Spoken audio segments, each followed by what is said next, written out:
जय भारत, जय श्री विश्वकर्मा।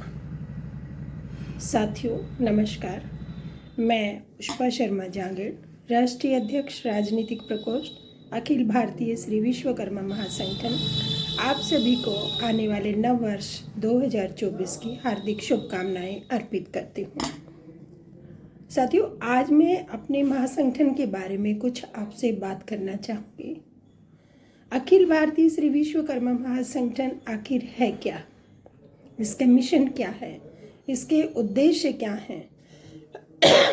माफ़ कीजिएगा, गला थोड़ा खराब है तो थोड़ा आपको सहन करना पड़ेगा। अखिल भारतीय श्री विश्वकर्मा महासंगठन में विश्वकर्मा समाज के सारे इकाइयाँ शामिल हैं, जिसमें जांगेड़, पांचाल, धीमान, सुथार, रामगढ़िया और टोंक ब्राह्मण समाज शामिल है। अब आते हैं कि अखिल भारतीय श्री विश्वकर्मा महासंगठन का मिशन क्या है। इसका मिशन है समस्त विश्वकर्मा समाज संगठित व राजनीतिक शक्ति संपन्न हो, यानी कि पूरे विश्वकर्मा समाज को संगठित करके राजनीतिक भागीदारी दिलाना इस अखिल भारतीय श्री विश्वकर्मा महासंगठन का मुख्य उद्देश्य, मुख्य मिशन है। उद्देश्य की अगर बात करें तो सबसे पहला उद्देश्य है जनगणना, विश्वकर्मा समाज की जनगणना करना। नंबर 2 है राजनीति में इच्छुक नेताओं को संख्या बल और नीतिगत सहयोग प्रदान करना। तीसरा है संगठनों को आपस में जोड़ना और चौथा है संगठनों में समन्वय पैदा करना, ताकि हम शिक्षा, प्रशिक्षण, रोजगार और पर्यावरण संरक्षण में अपने अखिल भारतीय श्री विश्वकर्मा महासंगठन की तरफ से एक प्रॉपर योगदान दे सकें। साथियों, ये संगठन अपनी तरफ से विश्वकर्मा समाज को एक करने के लिए और प्रोत्साहित करने के लिए कटिबद्ध है। इस महासंगठन को 4 वर्ष कंप्लीट हो चुके हैं और हमने अपने सभी स्थापना दिवस कई जगह पर मनाए। जो हमारे पदाधिकारी अपने स्तर पर अपने खर्चे से उन कार्यों को अंजाम देते हैं, ये इस महासंगठन की एक बहुत ही अच्छी कार्यशैली को बताता है। इस महासंगठन के पास किसी भी सदस्य से कोई भी सब्सक्रिप्शन नहीं लिया जाता है, ना ही किसी भी तरह का उनसे डोनेशन लिया जाता है। आप अगर हमारी वेबसाइट पर जाएंगे www.absvm.com तो उस पर आपको हर चीज़ की जानकारी मिलेगी। हिंदी और इंग्लिश में ये साइट उपलब्ध है। वहाँ पर आपको YouTube चैनल, X चैनल,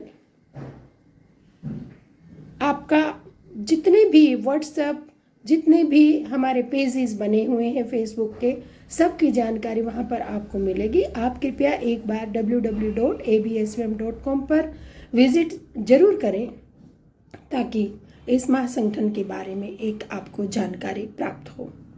वहाँ पर हमने बैंक अकाउंट के डिटेल्स भी दिए हैं और हम चाहेंगे कि हम कब तक अपने पास से कार्यों के लिए खर्चा करेंगे, तो आपका सहयोग भी अपेक्षित है। उसमें बैंक डिटेल्स दिए हैं। चाहूँगी कि आप अपने हिसाब से जो भी आप मदद कर सकते हैं, जो भी सहयोग कर सकते हैं, अखिल भारतीय श्री विश्वकर्मा महासंगठन को अवश्य करें। वहाँ आपका बैंक के डिटेल्स और पेटीएम वगैरह के डिटेल्स भी उपलब्ध होंगे।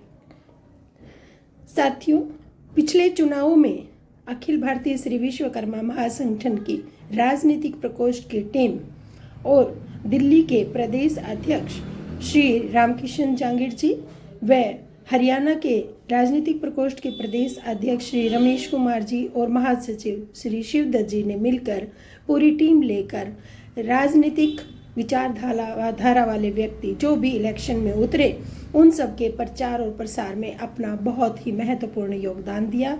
और उसके बाद जो भी प्रत्याशी जीते, किसी भी चुनाव में जीते, पार्षद में या सरपंच में, उन सबको घर घर जाकर उन्होंने सर्टिफिकेट यानी कि प्रशस्ति पत्र और मोमेंटो भेंट किया। सुभाष पांचाल जी जो हमारे राष्ट्रीय उपाध्यक्ष हैं, उन्होंने आइज चेकअप कैंप लगाए और श्री रामकिशन जी ने पर्यावरण संरक्षण में अपना पूरा योगदान दिया।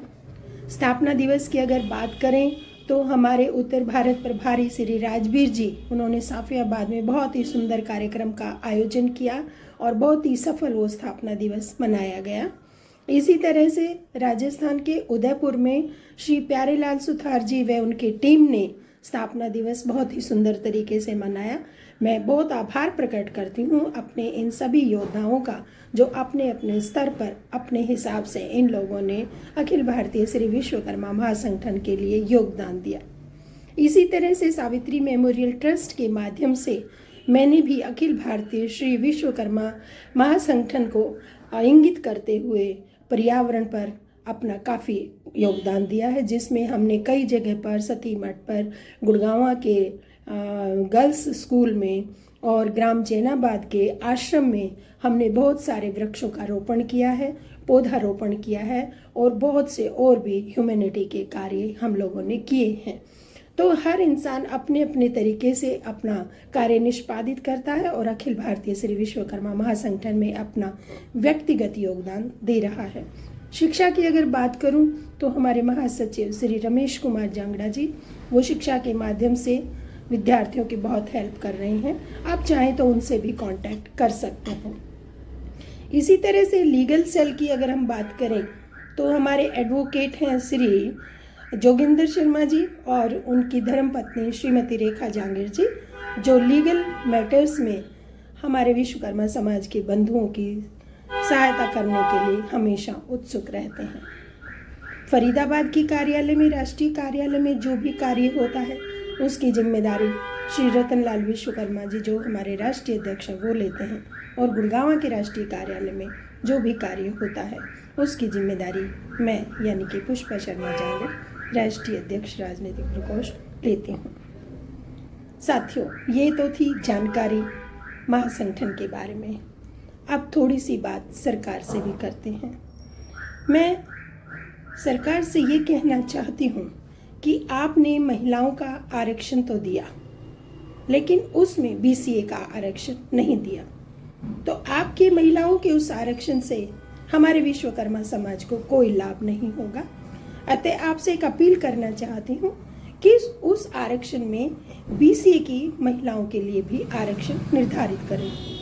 दूसरी बात, बिहार की तर्ज पर जातिगत जनगणना हर प्रदेश में कराएं, ताकि हमारा बीसीए का और ओबीसी का आंकड़ा एक निकल कर बाहर आए और उसके हिसाब से हमारी राजनीतिक भागीदारी तय हो।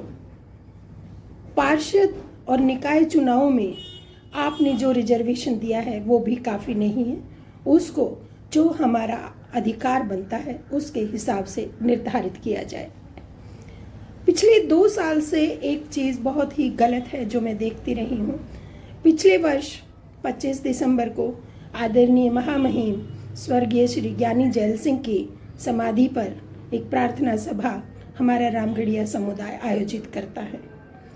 ठीक उसी दिन श्री अटल बिहारी वाजपेयी जी की भी प्रार्थना सभा आयोजित होती है, उनकी भी पुण्यतिथि होती है।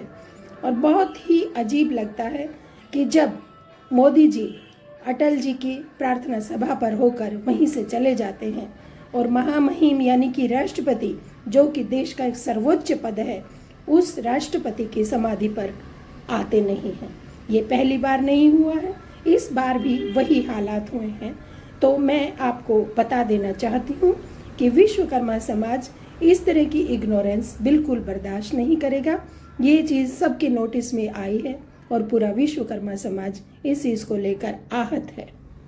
हम चाहते हैं कि कोई भी सरकार सत्ता में हो वो हमारे समाज को कोऑपरेट करे, और अगर हमें इग्नोर किया जाएगा तो उसका रिजल्ट भी अच्छा नहीं आएगा। हम ऐसा नहीं चाहते हैं, इसलिए आपसे गुजारिश है कि आप कृपया इस इतने बड़े समाज को इग्नोर ना करें और आने वाले समय से महामहिम श्री ज्ञानी जैल सिंह की समाधि पर भी कार्यक्रम आयोजित कराएं, जैसा आप अटल जी की समाधि पर कराते हैं। साथियों, आने वाला नव वर्ष आप सभी के लिए बहुत सारी खुशियां लेकर आए। इसी उम्मीद और कामना के साथ आप सभी को एक बार फिर आने वाले 2024 की ढेर सारी शुभकामनाएं देती हूँ। और अपने पदाधिकारियों, अपने सदस्यों को और पूरे विश्वकर्मा समाज को भी हार्दिक शुभकामनाएं देती हूँ और सभी पदाधिकारियों से एक अपेक्षा करती हूँ। अभी भी हमने कल भी करीब 6 नियुक्तियाँ राजनीतिक प्रकोष्ठ में की हैं और इस वर्ष मुख्य कुछ नियुक्तियाँ भी हुई हैं, जिसमें राष्ट्रीय कोऑर्डिनेटर श्री रामकिशन जी को हमने नियुक्त किया है दिल्ली से, जो प्रदेश अध्यक्ष भी हैं दिल्ली के, और साथ ही श्री राजकुमार रोहलीवाल जी को भी हमने राष्ट्रीय मीडिया प्रभारी की जिम्मेदारी इस वर्ष में दी है। तो इन सबको शुभकामनाएं देती हूँ और चाहती हूँ कि ये निष्ठा के साथ इस महासंगठन को आगे बढ़ाने में अपना योगदान दें, क्योंकि निस्वार्थ भाव से किए जा रहे कार्यों से ये महासंगठन आज इस मुकाम पर पहुंचा है और अगर हमें जन सहयोग इसमें मिल जाता है तो हम इस कार्य को उससे भी दोगुनी तरक्की से इस महासंगठन को और भी आगे पहुंचा सकते हैं। एक बार फिर ढेर सारी शुभकामनाओं के साथ और एक और शुभकामना आपको देती हूँ। 22 जनवरी को श्री रामलला की प्राण प्रतिष्ठा हो रही है, जो हमारे देश के लिए एक बहुत ही गौरव की बात है कि हम अपने श्री राम को टेंट से निकालकर एक पक्के मकान में यानी कि मंदिर में बिठाने का कार्य करेंगे। इस चीज़ के लिए सरकार का धन्यवाद देती हूँ और बहुत शुभकामनाएं आप सभी को देती हूँ।